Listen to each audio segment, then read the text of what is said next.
এ তরুণিয়া নওজওয়ান জওয়াকেরা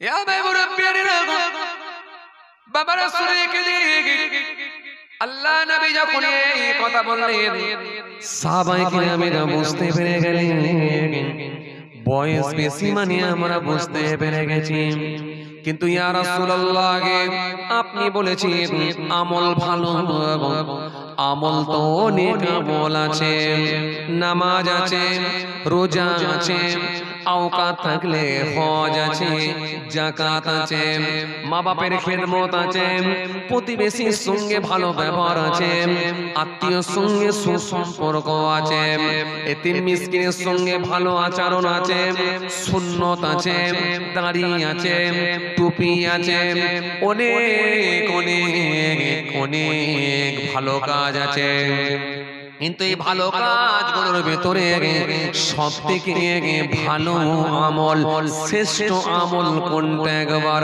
বলো অনেক ভালো আমল তো আছে এই ভালো আমলগুলোর ভেতরে আবার সবথেকে শ্রেষ্ঠ আমল সবথেকে ভালো আমল এটা সবথেকে ভালো আমল শ্রেষ্ঠ আমল সেটা কি একটু বলে কে জিজ্ঞেস করছেন সাহাবায়ে কেরামেরা আইয়ুল আমাল আহাব্বু ইলাল্লাহ ইয়া রাসূলুল্লাহ হাবিবাল্লাহ হুজুর সবথেকে শ্রেষ্ঠ আমল কোনটা সেটা একটু বলে দেন আল্লাহ নবী সেই সময় বলে সাহাবীরা শোনো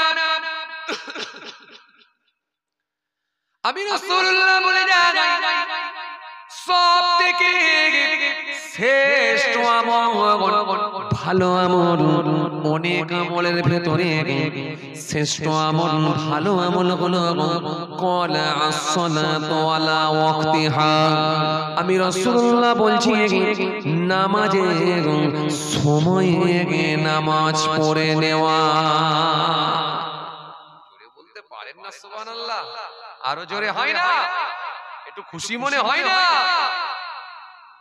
সবথেকে ভালো আমল হলো নামাজের সময় নামাজ এইজন্য হাদিস পাকের মধ্যে রাসূল করিম সাল্লাল্লাহু আলাইহি ওয়াসাল্লাম বলেছেন যে ইসলামের বুনিয়াদ হলো পাঁচটা কটা কথা বলেন কটা পাঁচটা ইসলামের বুনিয়াদ হলো পাঁচটা এই পাঁচটা বুনিয়াদ তার মধ্যে এক নম্বরে যেটা বলা হয়েছে সেটা হলো শাহাদাতু লা ইলাহা ইল্লাল্লাহ ওয়া আন্না মুহাম্মাদান আবদুহু রাসূল এক নম্বরে যেটা বলা হয়েছে সেটা হলো ঈমান ঈমানের পরে ওয়াইকামিস সালাহ নামাজ কায়েম করা নামাজ আদায় করা তিন নম্বরে কি ওয়াইতাইজ যাকাত যাকাত আদায় করা সাহেবে নিসাব যদি আপনি না হন আপনার যদি সামর্থ্য না থাকে আওকাত না থাকে আপনি বেঁচে যাবেন কিন্তু ওয়াল হজ এটাও বেঁচে যাবে লাগবে না যেহেতু আপনার আওকাত সামর্থ্য সেরকম নয় সাহেবে নিসাব আপনি নন কিন্তু অসংখ্য পঞ্চম নম্বরে যেটা বলা হয়েছে সেটা হলো রোজা এটা কিন্তু করতে হবে তাহলে নামাজ রোজা ঈমান তিন ধরে রাখো কিন্তু এর ভিতরে রাসূলুল্লাহ এই নামাজের কথাটাই কিন্তু তুলে ধরলেন দিয়ে বলো ক্বালা as-সালাতু আলা ওয়াক্তিহা নামাজের সময় নামাজ পড়ে নেওয়া এটা হলো সবথেকে ভালো আমল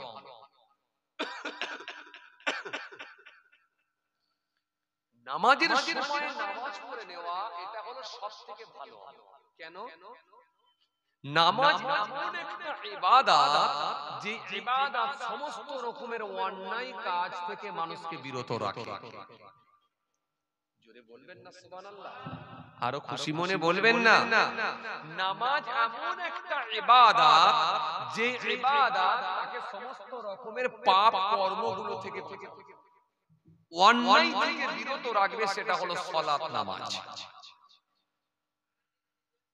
আপনি মেলান আমার কথাটা আপনি মেলান প্রতিবেশী কিছু মানুষ আছে দেখবেন এরা ভালো কাজ করে আল্লাহ না করেন কেউ একজন অসুস্থ হয়ে পড়েছেন কিছু ছেলে পুলে আছে দেখবেন, কিছু মানুষ আছে দেখবেন, তুলে নিয়ে গিয়ে তাকে হসপিটালে ভর্তি করার চেষ্টা চালায়, হসপিটালে অ্যাডমিট নেয়। কিছু মানুষ আছে দেখবেন ঈদের দিনে সোশ্যাল কাজ করে, মশারি বিতরণ হতে পারে, কম্বল বিতরণ হতে পারে, শাড়ি বিতরণ হতে পারে, ইত্যাদি। কিছু মানুষ আছে দেখবেন দান করে, খায়রাত করে, কুরবানিতে বড় গরু দেয়। আপনি খবর নিয়ে দেখবেন, খুব ইন্টারনাল ভাবে আপনি ওদের ইন্টারনাল খবরটা নিয়ে দেখবেন, কিন্তু ওই মানুষগুলোর দ্বারাতে আবার অন্যায় কাজও কিন্তু সম্ভব হয়।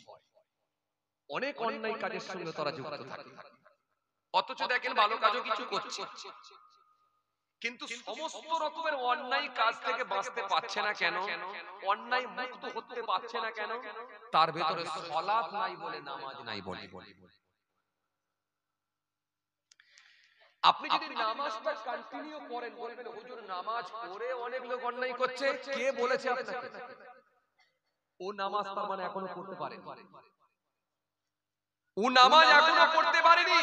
যে লোকটা 15 বছর নামাজ পড়ছে, একটা সুফি দরবেশ লোক, 15 বছর যে লোকটা জামাতের সঙ্গে নামাজ আদায় করে, মসজিদে গিয়ে নামাজ আদায় করে, 15 বছর কন্টিনিউ নামাজ পড়ছে, এই লোকটাকে তো বলেন তো দেখি, চাচা রাতের বেলা কেউ দেখতে পায় না, সামনে একটা পুকুর আছে, চলুন চাচা জাল আমি ফেলবো, আপনি খালি আমাকে হেল্প করবেন, টর্চ লাইটটা দেখাবেন, সকালবেলা মাছ বিক্রি করব, করলে যা হবে 50-50। আপনি দেখেন তো ওই নামাজি লোকটা আপনাকে কখনই ওই অন্যায় কাজে সম্মতি দেবে না, কখনই সে বলবে না না বাবা আমি এটা করব, এটা কখনই বলবে না। কারণ সে বলবে বাবা কেউ দেখতে না পেলেও কিন্তু আমার মালিক দেখছে, আমার আল্লাহ দেখছে, আমার আল্লাহকে লুকাতে পারবো না, এই অন্যায় আমি করতে পারবো না।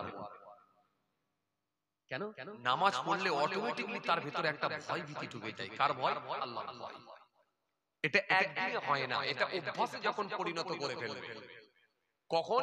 যখন এক ওয়াক্ত নামাজ অনিচ্ছাকৃতভাবে কাজা হয়ে গেলে ছটফট করবে, মনের দিক দিয়ে বড় কষ্ট পাবে, ব্যথিত হবে, মর্মাহত হবে, আমার নামাজটা ফসকে গেল।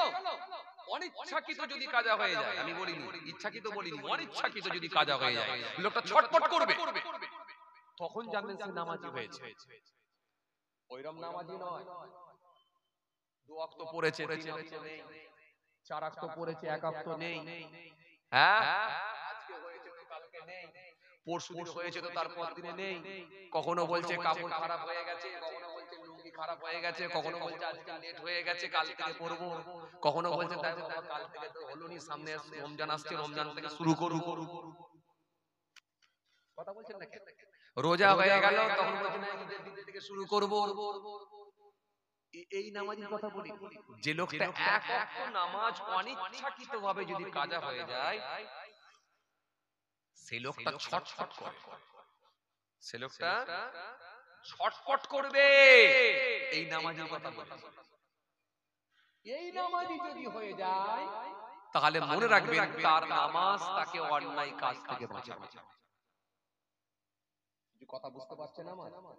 হ্যাঁ, হাদিস পাকের মধ্যে এসেছে, হযরত জাবের থেকে বর্ণিত একটা হাদিস এসেছে, আল্লাহ রাসূল সাল্লাল্লাহু আলাইহি সাল্লামকে সাহাবীরা বলে ইয়া রাসূলুল্লাহ, হাবিবাল্লাহ, হুজুর এই মানুষটা দেখছেন হুজুর নামাজ পড়ে, খুব ভালো করে শোনেন, খুব ভালো করে মনোযোগ ধ্যান দিয়ে ভালো করে শোনার চেষ্টা করেন। হযরত জাবের থেকে বর্ণিত একটা হাদিস এসেছে, আল্লাহ নবী সাল্লাল্লাহু আলাইহি সাল্লামকে বলা হলো হুজুর ইয়া রাসূলুল্লাহ, হাবিবাল্লাহ, হুজুর হুজুর দেখছেন না এই লোকটা নামাজ পড়ে, হুজুর রাতেও নামাজ পড়ে, কিন্তু বড় দুঃখের বিষয় কি এই লোকটা সকালবেলাতে আবার চুরি করে, সকালবেলায় চুরি করতে যায় আর রাতের বেলা নামাজ পড়ে। আল্লাহর নবী বললেন সাহাবারা শোনো, ও যখন নামাজ পড়ছে দেখছো তো, মনে রেখো ওর নামাজই একদিন ওকে অন্যায় কাজ থেকে বাঁচাবে। জোরে বলতে পারেননি? একটু খুশি মনে হয় না? ওর নামাজই একদিন ওকে অন্যায় মুক্ত করবে, পাপ মুক্ত করবে। কেন? ওর নামাজ ওকে আর অন্যায় কাজ বেশি দিন করতে দেবে না। দেখেন এইজন্য যার মধ্যে নামাজ নাই তার কোনো দাম নাই, কোনো আমলের দাম নাই। আর নামাজি পারে একমাত্র মানুষকে অন্যায় মুক্ত বানাতে। কথা কিছু বুঝে আসছে? বুঝে আসছে?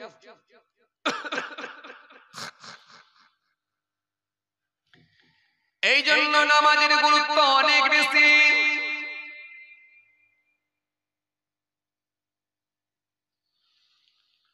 আল্লাহ রাব্বুল আলামিন সর্বপ্রথম হযরত জিবরাইল ফেরেশতাকে বানালেন।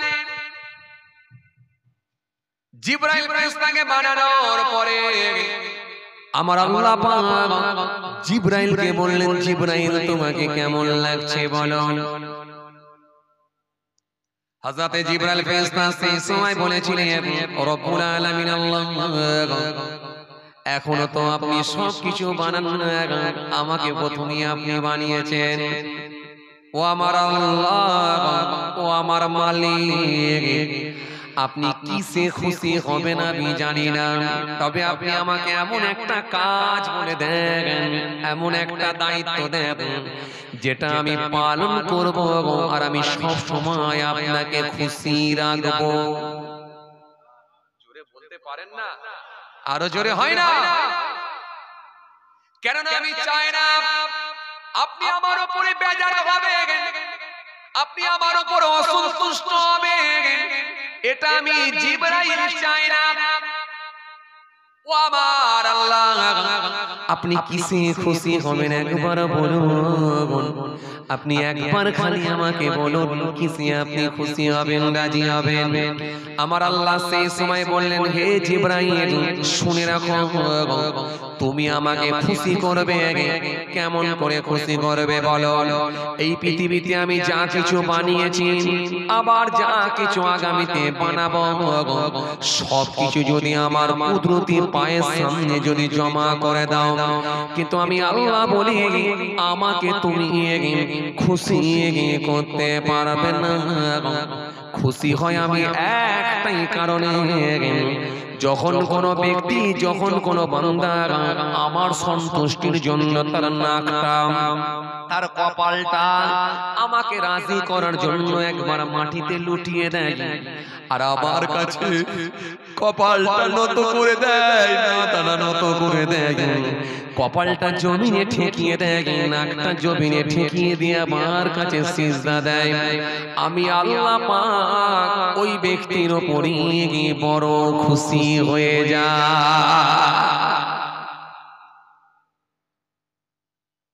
তুমি আমাকে কিসে খুশি করবে?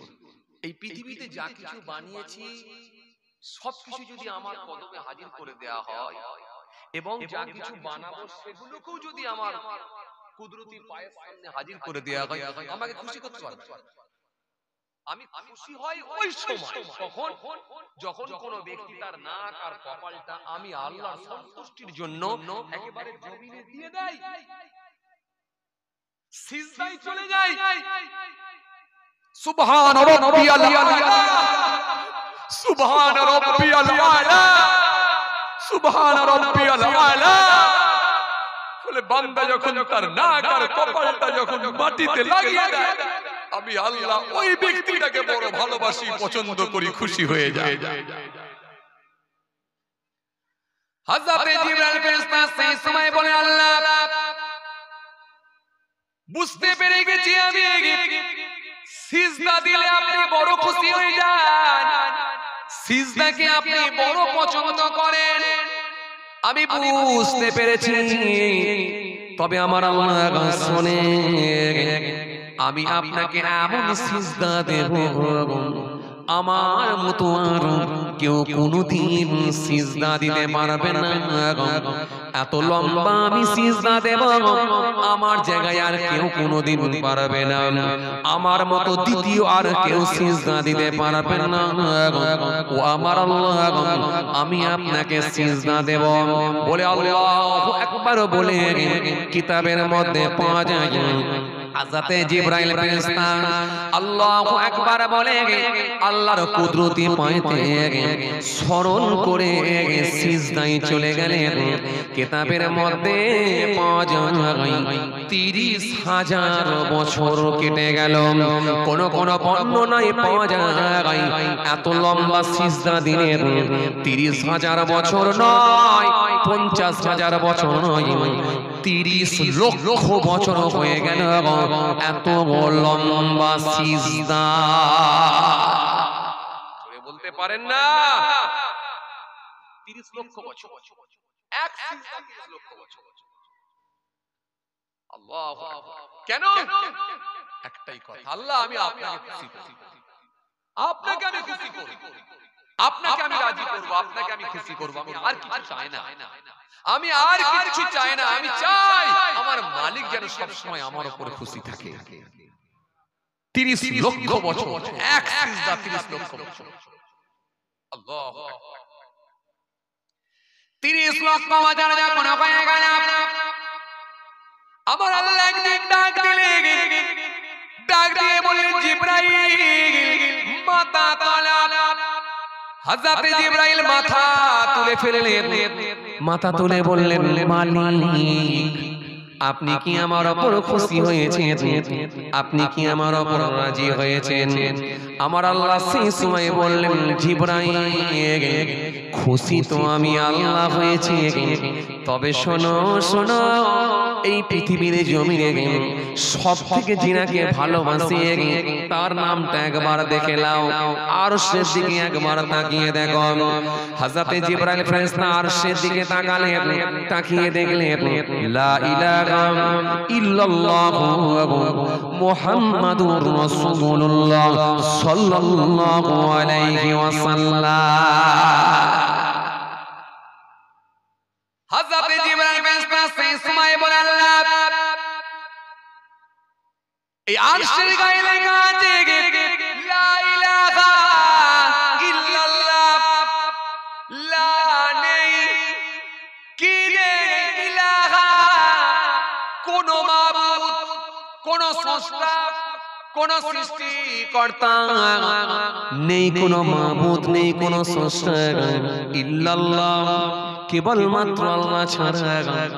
আল্লাহ ছাড়া কোনো মাবুদ নাই, আল্লাহ ছাড়া কোনো স্রষ্টা নাই, সৃষ্টিকর্তা নাই। কিন্তু পরে আপনি লিখে দিয়েছেন মুহাম্মাদুর রাসূলুল্লাহ সাল্লাল্লাহু আলাইহি ওয়াসাল্লাম।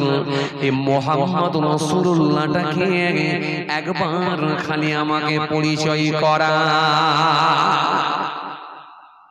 আমার আল্লাহ সেই সময় বলে জিবরাইল শোনো এই মুহাম্মাদুর রাসূলুল্লাহ তিনি হলেন সবথেকে আমার কাছে প্রিয়, তিনি হলেন আমার দোস্ত, তিনি হলেন আমার বন্ধু। তাই আমার আল্লাহ কোরআনে ঘোষণা দিলেন ইয়া আইয়ুহাল্লাযীনা আমানু ইসতাজিবু লিল্লাহি ওয়া লিরাসূল ইযা দাআকুম ইয়া আইয়ুহাল্লাযীনা আমানু লা তারফাউ আসওয়াতাকুম ফাওকা সাওতিন নবী মা আতাকুম রাসূলুহু ফাখুযুহু ওয়া মা নাহাকুম আনহু ফান্তাহু। কোরআনে এক জায়গায়, দু জায়গায়, তিন জায়গায় না, তার হাবিবুল্লাহর শান নিয়ে, হাবিবুল্লাহকে নিয়ে আমার আল্লাহ একাধিক জায়গায় কোরআনের ভিতরে হাবিবুল্লাহর কথা আল্লাহ তুলে ধরেছে। জোরে বলতে পারেন না সুবহানাল্লাহ? একটু খুশি মনে হয় না? জিবরাইল শোনো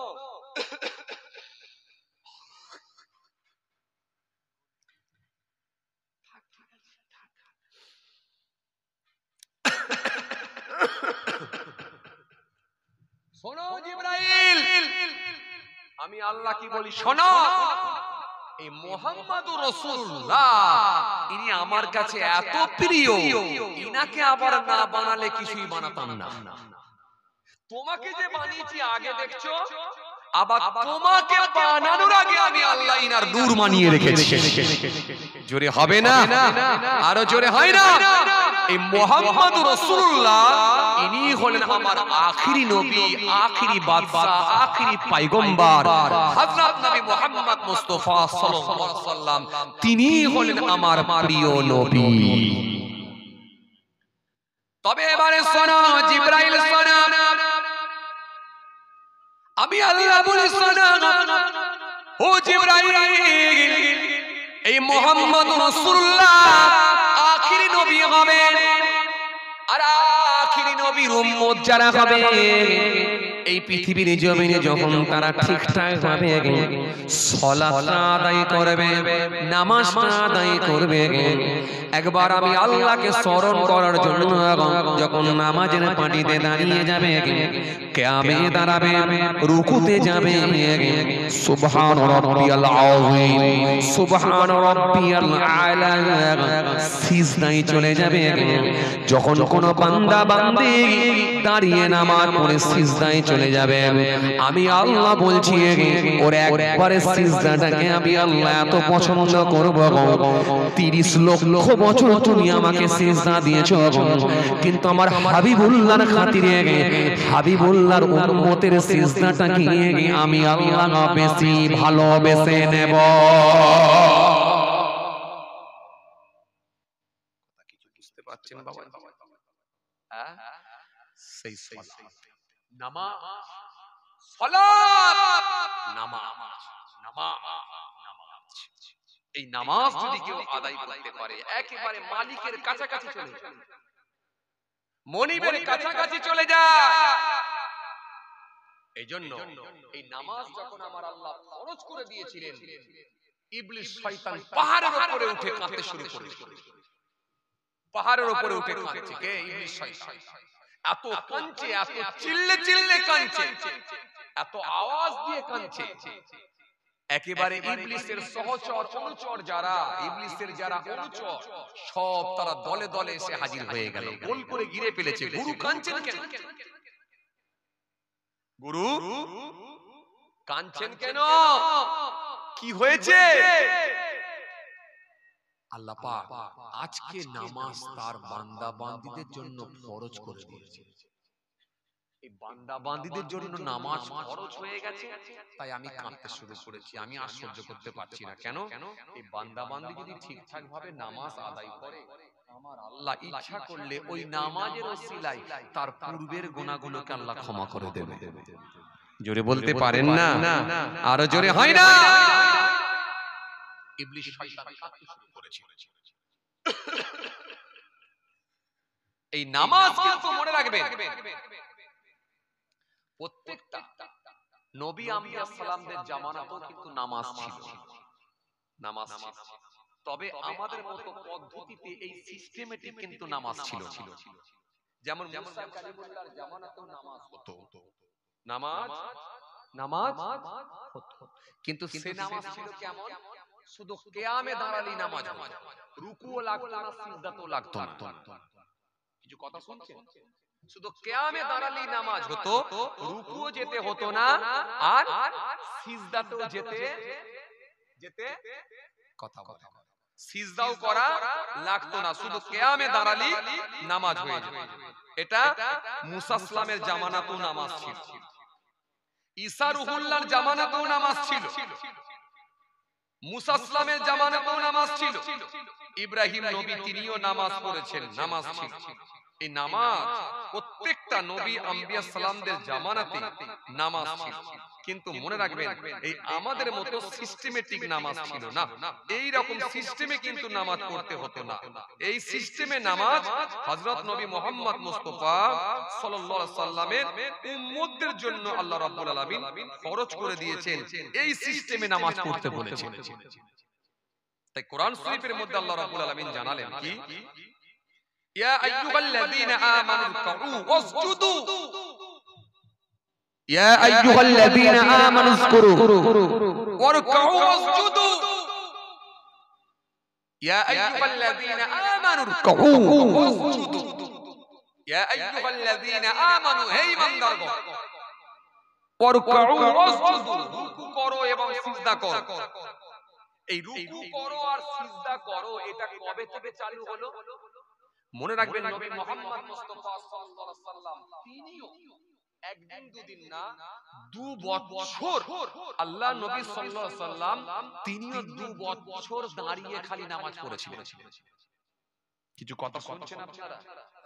2 বছর পরে আল্লাহ নবী সাল্লাল্লাহু আলাইহি ওয়াসাল্লাম যখন মদিনায় গিয়েছিলেন হিজরত করে, আল্লাহ নবী মদিনায় যাওয়ার পরে আল্লাহ রাব্বুল আলামিন এই আয়াত দিলেন, দিয়ে বললেন ওয়ারকাউ ওয়াসজুদু, রুকু করো এবং সিজদা করো। সিজদা আমার নবী করতে লাগলেন এবং রুকু করতে লাগলেন। জোরে বলুন সুবহানাল্লাহ। রুকু আর সিজদার সিস্টেম চালু হয়ে গেল এটা মদিনায় যাওয়ার পর। খুব ভালো করে শুনুন, নবী সাল্লাল্লাহু আলাইহি ওয়াসাল্লাম কেমন নামাজ পড়তেন? প্রথমের দিকে 2 রাকাত করে নামাজ পড়তেন, কিন্তু মদিনায় যাওয়ার পরে আল্লাহ নবী সাল্লাল্লাহু আলাইহি ওয়াসাল্লামকে আমার আল্লাহ পাক জানালেন, হাবিব আরো 2 রাকাত করে পড়ুন। মোট জোহরের নামাজ 4 রাকাত ফরজ হবে, আসরের নামাজ 4 রাকাত ফরজ হবে, এশার নামাজ 4 রাকাত ফরজ হবে। আরো 2 রাকাত করে এই নামাজগুলো বাড়ান। 2 রাকাত করে বাড়ালেন। আল্লাহ নবী সাল্লাল্লাহু আলাইহি ওয়াসাল্লাম যখন মদিনা শরীফে গেলেন, মদিনা শরীফে যাওয়ার পরে আল্লাহ নবী সাল্লাল্লাহু আলাইহি ওয়াসাল্লাম কিরাত করে নামাজ পড়তেন। 5 ওয়াক্তেরই নামাজ কিরাত করে হতো। খুব ভালো করে শুনুন, 5 ওয়াক্তেরই নামাজ কিরাত করে হতো, কিরাত করে নামাজ পড়তেন। কিন্তু রাসূলুল্লাহ সাল্লাল্লাহু আলাইহি ওয়াসাল্লাম যখন নামাজে দাঁড়াচ্ছেন, দুপুর বেলা যখন জোহরের নামাজ পড়তে দাঁড়াচ্ছেন, কাফেররা ওইদিকে আমার নবীর দিকে তাকিয়ে কাঁকড় ছুঁড়ছে, ইট ছুঁড়ছে, টোল করছে, নানা রকম ভাবে আমার নবীকে নিয়ে উপহাস করতে লেগেছে। কারা? কাফেররা। আসরের নামাজ যখন আমার নবী পড়তে দাঁড়াচ্ছেন, কাফেররা আমার নবীকে নিয়ে উপহাস করছে, টোল করছে, পাথর ছুঁড়ছে, পাথর নিক্ষেপ করছে, আমার রাসূলুল্লাহকে নিয়ে নানা রকম ভাবে টোল করছে, নানা রকম ভাবে আমার নবীকে নিয়ে আপনার কি বলে নানা রকম ভাবে বাজে ভাষায় কমেন্ট করছে, ইত্যাদি ইত্যাদি, নবীকে নিয়ে উপহাস করছে। এই জোহরের নামাজ আর আসরের নামাজের সময় তারা কিন্তু আল্লাহ রাসূল সাল্লাল্লাহু আলাইহি ওয়াসাল্লামের দিকে তাকিয়ে থাকতো আর নানা রকম ভাবে টোল করত। কথা কি বুঝতে পারছেন? আমার আল্লাহ পাক জানতে পারে। কেন? আমার আল্লাহকে লুকানোর কোনো ক্ষমতা কারোর? কথা বলছেন না কেন বাপ? ক্ষমতা কারোর নাই। আমার আল্লাহ জানতে বলেন, জানতে পেরে বলেন এটা তো আমার হাবিবের জন্য খুব অসুবিধা হয়ে যাবে। আমার হাবিবকে তারা টোল করছে, কাকড় ছুঁড়ছে, কাকড় নিক্ষেপ করছে, নানা রকম ভাবে বাজে কমেন্ট করছে। এই হাবিব চিৎকার করে একটু কেরাত করে পড়ছে বলে ওরা শুনতে পেয়ে যাচ্ছে। চলো আমি আল্লাহ বলি, আজ থেকে আমি আমার হাবিবকে জানাচ্ছি, আয় আমার হাবিব, এই জোহরের নামাজ আর আসরের নামাজ আপনাকে কেরাত করে পড়তে হবে না, আপনি আস্তে আস্তে নামাজ পড়ুন। জোরে বলতে পারেন না? আরো জোরে হয় না? তখন থেকে উম্মতদের জন্য আমার আল্লাহ পাক জোহর আর আসর আস্তে আস্তে নামাজ তার হাবিবের ওসিলাতে আল্লাহ আমাদের জন্য করে দিয়েছেন। এই জন্য জোহরে কেরাত করতে হয় না, আসরে কেরাত করতে হয় না। কথা কিছু বুঝে আসছে বাবাজি?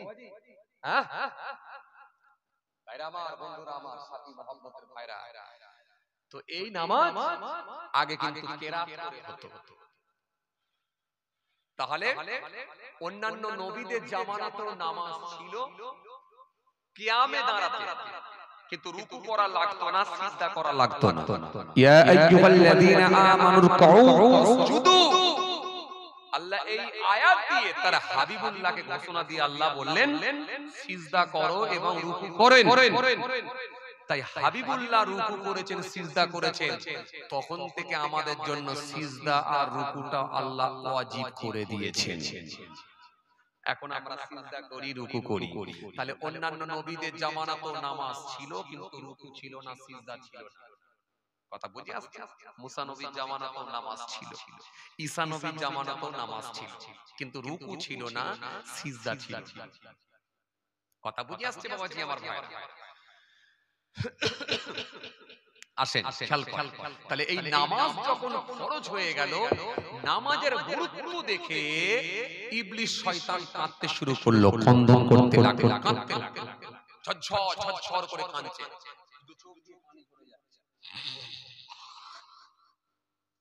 ইবলিস শয়তান কান্নাকাটি শুরু করে দিল, খুব কাঁদছে ইবলিস, খুব কাঁদছে। হে তরুণীরা, নওজওয়ান জওয়ানেরা, ইয়া ভাই মুরব্বিয়ানেরা, বাবারা শুনে রেখে দিন, ইবলিস শয়তান এত কান্না কাঁদে, ইবলিস এত কান্না কাঁদে, পাহাড়ের উপরে এত কান্না কাঁদে, ইবলিসের দুটো চোখ দিয়ে পানি ঝরে যায়, ইবলিসের কান্না দেখে, ইবলিসের চিৎকার দেখে ইবলিসের সহচর গুলো এসে হাজির হয়ে গেল। ইবলিসের সহচর অনুচর গুলো যখন এসে হাজির হয়ে গেল, ও পাপ কর্তা, ও আমাদের গুরু, আপনি কাঁদছেন কেন? এখন গুরু যদি ভেঙে পড়ে, শিষ্যর হাল তো আরো খারাপ। আরে কথা বলছেন না, হ্যাঁ? এখন গুরু যদি ভেঙে পড়ে, গুরু যদি কেঁদে অস্থির হয়ে যায়, এই শিষ্য কি আর মাথা তুলে দাঁড়াতে পারবে? এখন শিষ্য পেরেশান হয়ে যাচ্ছে, হয়ে গিয়ে বলে, গুরু কাঁদছেন, গুরু ভেঙে পড়েছেন, এখন আমি কি করব? সব শেষ, সব শেষ, গুরু কাঁদছে, এখন কি করা যায়? গুরু কাঁদছে, এই গুরুর কান্না দেখে শিষ্যগুলো সব তারাও কাঁদতে শুরু করেছে, করে বলে, কাঁদবেন না, এখন বলুন এর সঠিক সমাধান কি আছে, সঠিক সলিউশন কি আছে, সঠিক উপায়টা বের করুন। আপনি নিজে যদি কেঁদে ফেলেন, তাহলে আমরা কার কাছে যাব? এই দিকটা একটুখানি ফাঁকা আছে, আর তো টানার জায়গা নেই। এই বাঁ দিকটা একটুখানি ফাঁকা আছে, যদি আপনারা এসে বসেন, এই জায়গাটা একটু বসার জায়গা আছে, বসতে পারেন আপনারা। এই জায়গাটা একটু বসার জায়গা আছে, বসতে পারেন আপনারা। আমার দিকে তাকান, খেয়াল করেন। 12টার আগে বাবাজি, আমার ভাইরা, আমার দিকে খেয়াল করেন। এখন গুরু যখন কাঁদতে শুরু করেছে, শিষ্যরা আরো ভেঙে পড়েছে, শিষ্যরা আরো ভেঙে পড়েছে। শিষ্যরা বলছে, গুরু আপনি কাঁদছেন কেন? আপনি কাঁদলে তো সব শেষ। এখন বলুন আমাদের করণীয় কি, আমরা কি করব, কি উপায় আছে, এখন রাস্তা বের করুন। তখন ইবলিস শয়তান বলছে, আমি বড় চিন্তিত হয়ে পড়েছি, কেন আল্লাহ পাক রব্বুল আলামিন এতদিন পর্যন্ত নামাজটাকে ফরজ করেননি, কিন্তু আজ থেকে নামাজকে ফরজ করে দিয়েছে। এখন ফরজ যখন হয়ে গেছে, যদি বান্দা ঠিকঠাক ভাবে নামাজটা আদায় করে, আর আল্লাহ এত খুশি হয়ে যাবে, এত রাজি হয়ে যাবে, ওই নামাজের ওসিলায় তার গুনাহগুলোকে আল্লাহ ক্ষমা করে দেবে। আর বান্দার গুনাহ ক্ষমা হয়ে যাবে, বান্দা জান্নাতে যাবে। এটা ইবলিস কখনো মেনে নিতে মেনে নিতে পারে না। এই জন্য আল্লাহ কোরআনের মধ্যে পরিচয় করালেন, ওয়ালা তাতাবিউ খুতুওয়াতিশ শাইতান, শয়তানের পথ তোমরা ধরবে না, অনুকরণ করো না। কেন আমি আল্লাহ বলছি, নিশ্চয় সে হলো তোমাদের প্রকাশ্য শত্রু, নিশ্চয় সে হলো তোমাদের প্রকাশ্য দুশমন।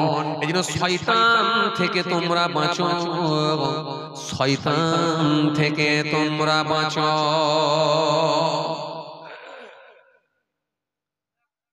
আল্লাহ রাব্বুল আলামিন এইজন্য কোরআনের আয়াত দিয়ে বললেন, নিশ্চয় শয়তান হলো তোমাদের প্রকাশ্য শত্রু, প্রকাশ্য দুশমন, শয়তান থেকে বাঁচো। ইবলিস শয়তান কখনো চায় না যে আল্লাহর বান্দা বান্দি জান্নাতে যাবে, এটা ইবলিস কখনো মেনে নিতে পারে না।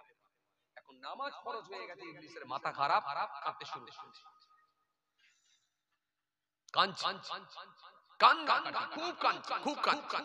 শিষ্যরা গিয়ে হাজির হয়ে গেল, গুরু কাঁদছেন কেন? আপনি পাপ কর্তা, আপনি ভেঙে পড়লে, আপনি কেঁদে ফেললে, তাহলে তো আমরা শেষ। এখন আপনি কাঁদলে হবে? এখন এর সমাধান কি আছে বলেন? সঠিক কোনো উপায় বের করুন, সঠিক কোনো রাস্তা বের করুন। এখন আপনি যদি কাঁদেন, তাহলে কি করব আমরা? ব্যাস, ইবলিস শয়তান এই কথা বলার পরে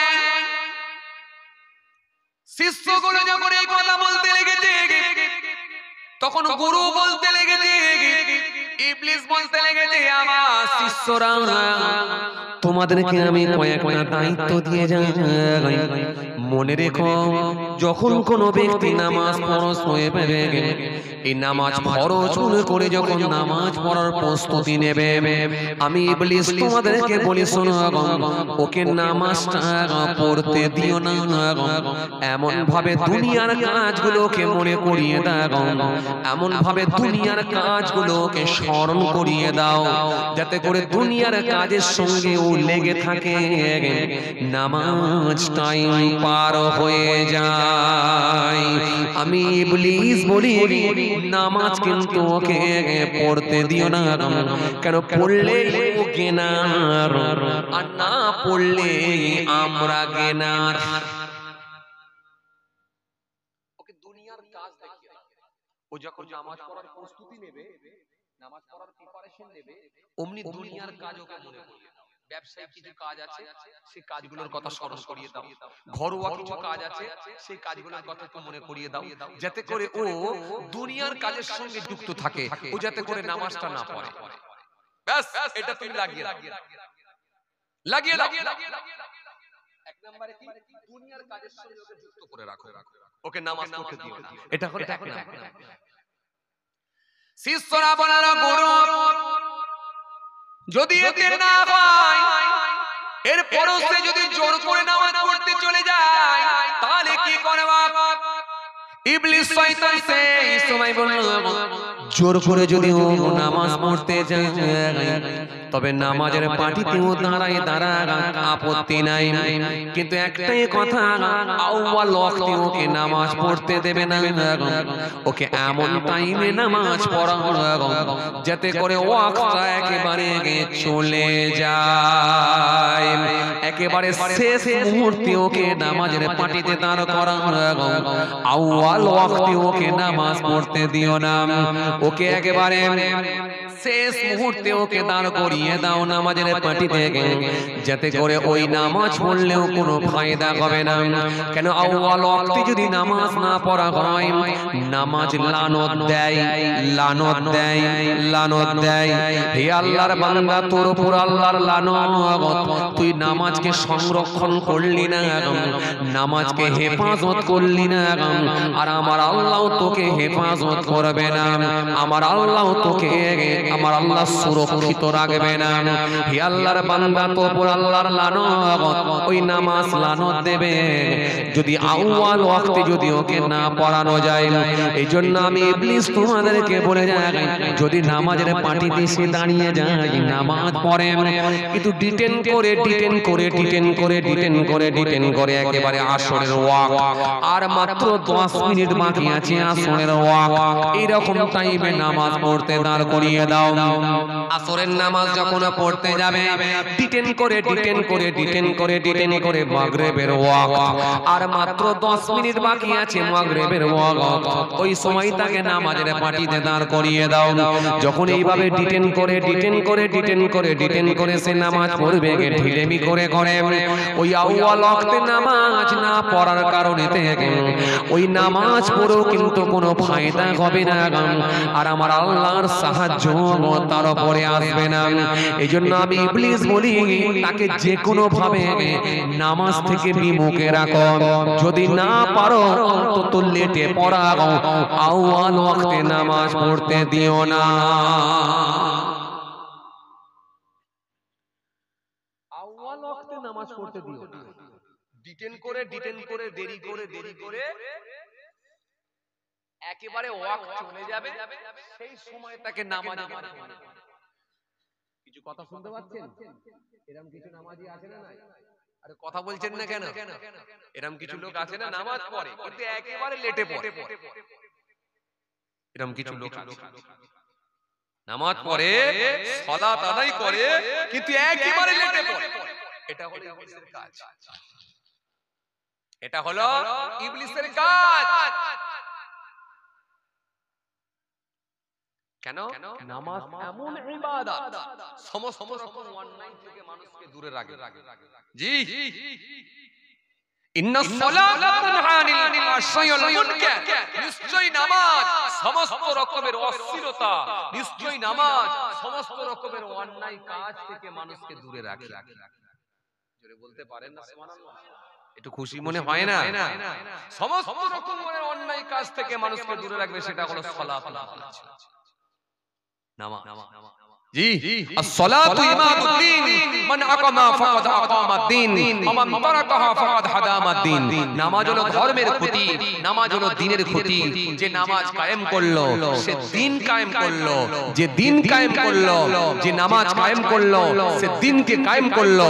আর যে দ্বীনকে ছেড়ে দিল, সে যে নামাজ কায়েম করলো সে দ্বীনকে কায়েম করলো। আর যে নামাজ ছেড়ে দিল সে দ্বীনকে ধ্বংস করলো, দ্বীনকে ক্ষতি করলো, দ্বীনকে ধ্বংস করলো।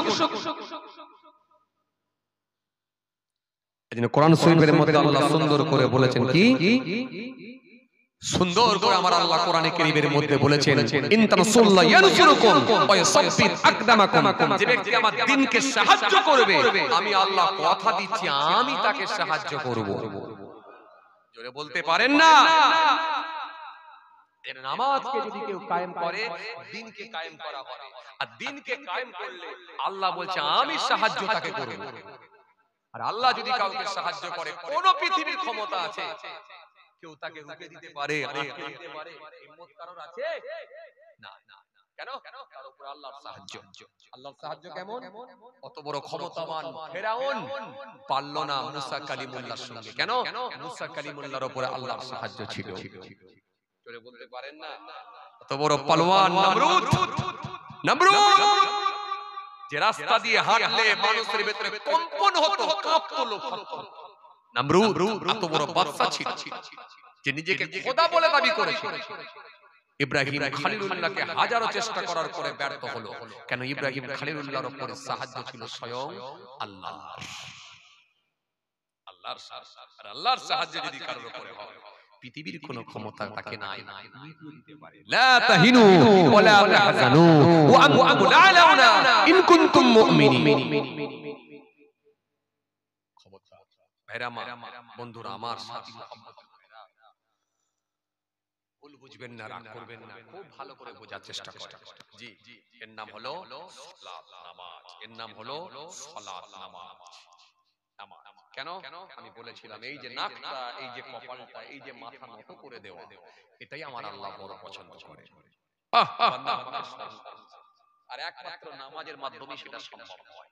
না, কপাল, কান, মাথা, জি, ঘাড় সবকিছু নত করা সম্ভব হয় একমাত্র সেটা নামাজের মধ্য দিয়ে।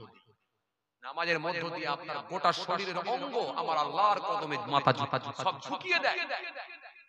এই জন্য নামাজ দিলে আমার আল্লাহ বড় পছন্দ করেন।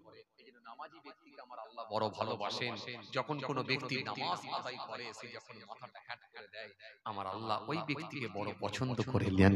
ফেরেশতাদেরকে দেখান, ফেরেশতারা দেখাও, তোমরা তো বারণ করেছিলে যে বান্দা বান্দীদেরকে বানাবেন না, খুন করবে, লেঠিয়ারি আপনাকে বলে রাহাজারি করবে, মেরে নেবে, হিংসা করবে, গীবত করবে, খুন করবে। দেখো ফেরেশতারা আমার বান্দারা কেমন দাঁড়িয়ে দাঁড়িয়ে আমি আল্লাহকে স্মরণ করছে। কথা বুঝি আসছে? জি ভাইরা আমার, বন্ধুরা আমার, সাথী মুহাব্বতের ভাইরা, ভুল বুঝবেন না, রাগ করবেন না, খুব ঠান্ডা মেজাজে ভালো করে বোঝার চেষ্টা করুন। ইবলিস বলল, তাহলে দ্বিতীয় নাম্বার কাজ হচ্ছে আউয়াল ওয়াক্তে নামাজটা পড়তে দিতে। এটা চেষ্টা চালাবে। এটা হলো 2 নম্বর পন্থা। দ্বিতীয় নাম্বার, শিষ্যরা বলল, গুরু এর পরে কি করব বলেন? গুরু বলল, শুনে রেখো ও আমার শিষ্যরা, এরপরও যখন দেখবে এখন তো সে নামাজ পড়বে, নামাজের পাটিতে যখন দাঁড়িয়ে যাবে, তখন ওকে তাড়াহুড়ো করে নামাজ পড়াও, ওকে ব্যস্ততা ওর বাড়িয়ে দাও, ওর মাথায় দুনিয়াদারি কাজকর্মগুলো মনে করিয়ে দাও, যাতে করে সে স্থিরভাবে মনোযোগ দিয়ে নামাজ না পড়তে পারে।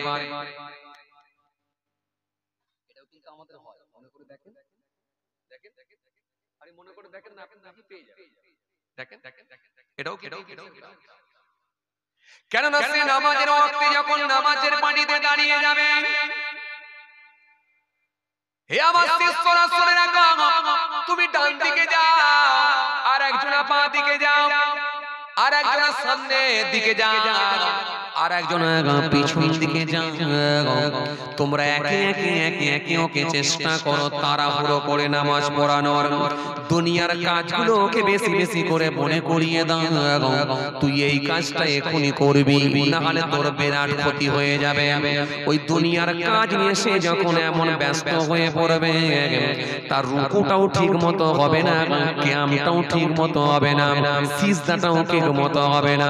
ছটফট করে নামাজ পড়বে যাতে করে তার ওয়াজিব ছেড়ে যাবে, যাতে করে তার ফরজ ছেড়ে যাবে, যাতে করে তার ওয়াজিব ছেড়ে যাবে, যাতে করে তার মাকরুহ হয়ে যাবে, যাতে করে তার নামাজ ভঙ্গ হয়ে যাবে। সে নিজেই কিন্তু কিছু জানবে না, বুঝবে না। এটা তার মধ্যে ঘটাও।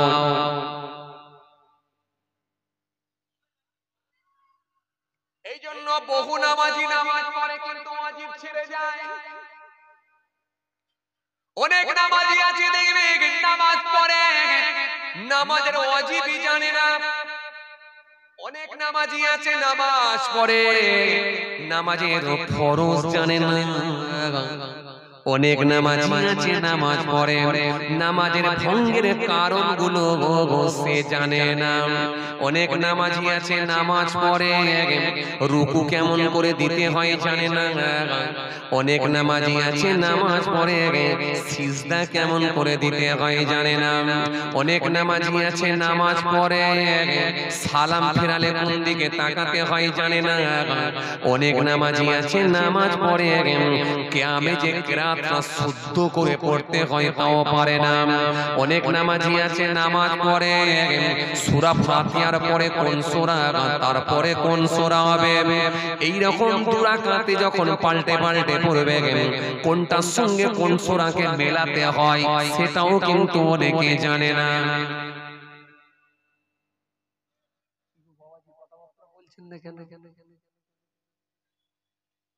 ঠিক বলছি তো নাকি না ভুল বলছি?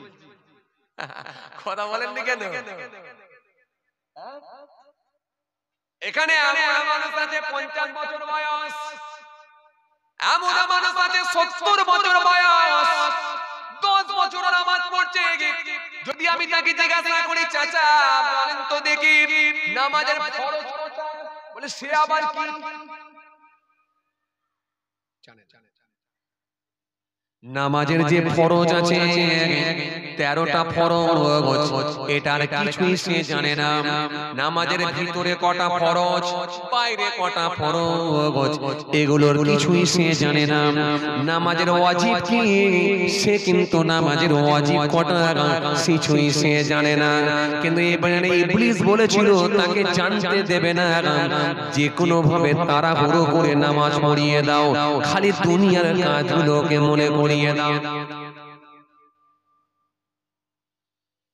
তাহলে ইবলিস শয়তান আমাদের কত বড় শত্রু বুঝতে পারছেন?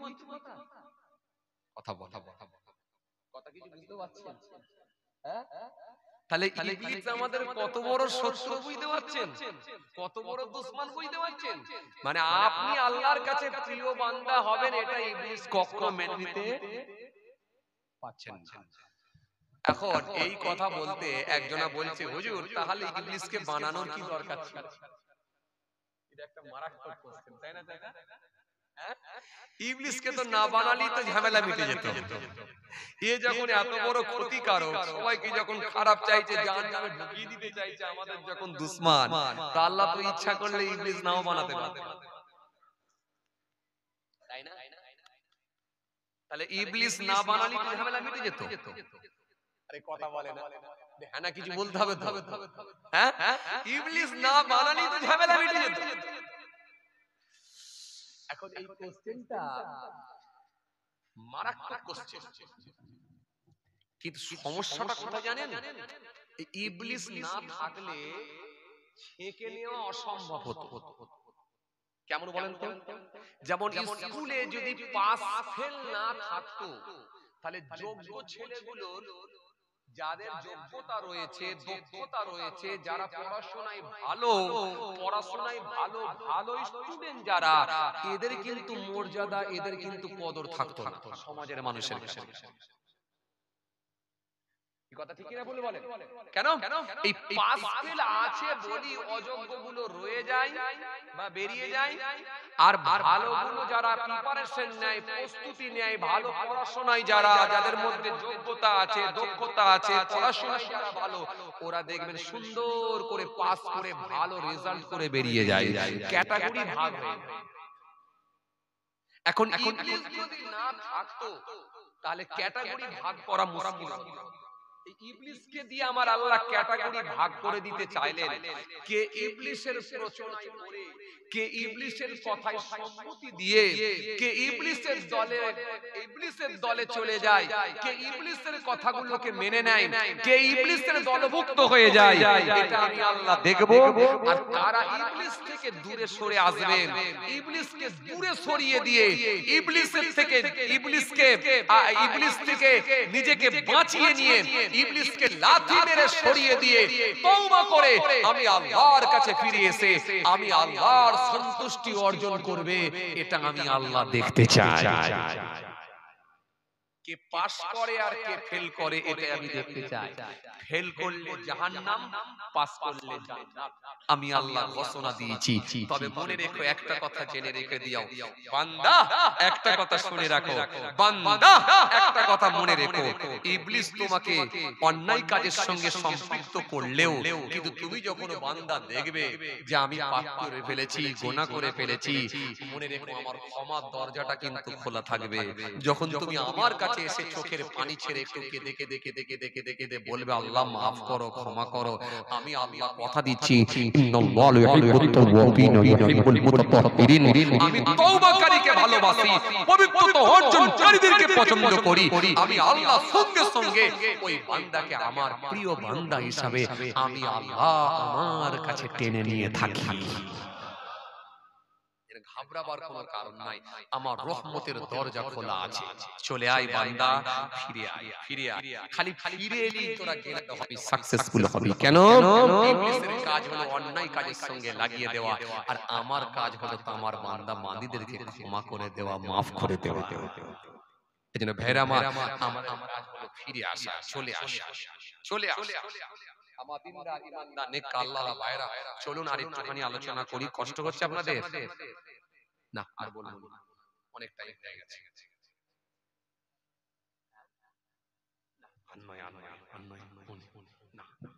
অনেক টাইম হয়ে গেছে, অনেক টাইম হয়ে গেছে। আলহামদুলিল্লাহ, অনেক সময় আপনারা দিয়েছেন, আল্লাহর শুকর।